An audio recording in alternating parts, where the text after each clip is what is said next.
greenwashing, donc du développement du pastoralisme, on crée des pâturages à la place de la forêt. L'Amazonie, c'est vraiment le soja et le bœuf.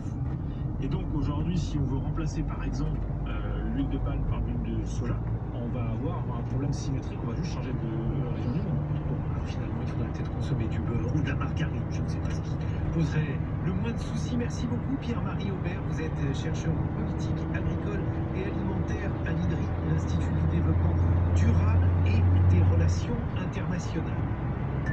7h-9h, les matins de France Culture, Guillaume Erner.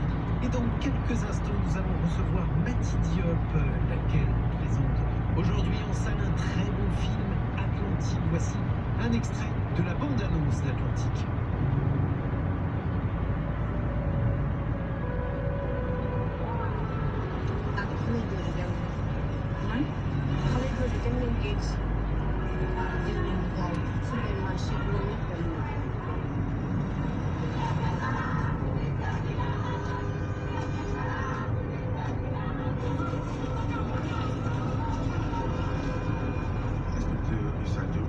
Il va chercher de la caisse. Sulaiman, dinañ di ko seet li mu ko def donc ko nekk di jàpp li nga def bu rëy la. dafa nekk depuis une semaine. waaw waaw dama gis démb ci ay boy benn gis nañ ko.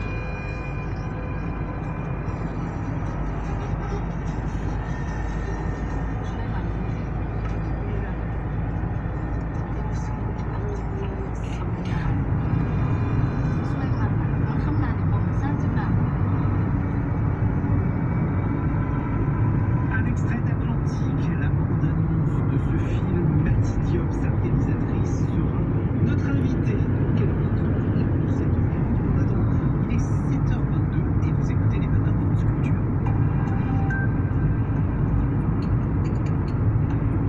Les titres de la presse ce matin, aussi son thème dans vos journaux.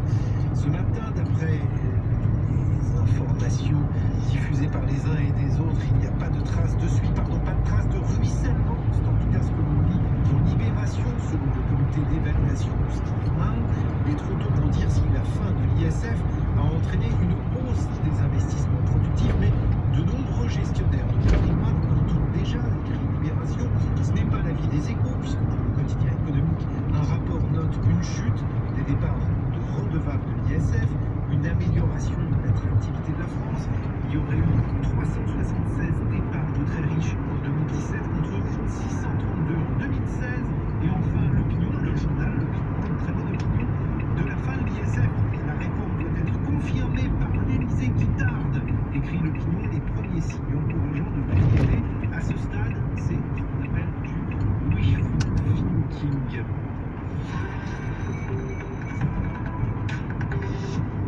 7h24 sur France Culture, l'heure du reportage de la rédaction. La forêt amazonienne continue de brûler. Les dernières données officielles brésiliennes ont recensé plus de 64 000 départs de feu depuis le début de l'année dans l'Amazonie, soit une augmentation de 145% par rapport à l'an dernier. Lors du G7 à Biarritz, il y a un mois, le président français Emmanuel Macron a reconnu la responsabilité de la France dans cette déforestation, une première.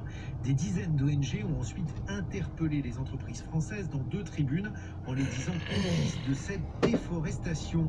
Bonjour Marie Viennot. Bonjour Guillaume.